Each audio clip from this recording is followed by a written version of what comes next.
Good afternoon, Philippines! O ngayon, nandito po tayo sa San Sebastian ng Barangay ng Catmon, Malolos, Bulacan, Philippines. Ngayon po ay November 30, 2024, alas 3 ng hapon.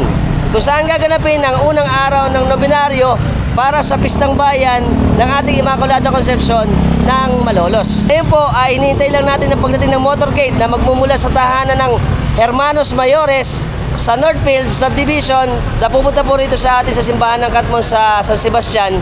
At pagkatapos po rito ay ipoprosesyon na ang ating mahal na patron ng Immaculada Concepcion papunta naman sa bayan at magkakaroon ng misa. Antayin niyo. Ay mga tiga-atag mo natin.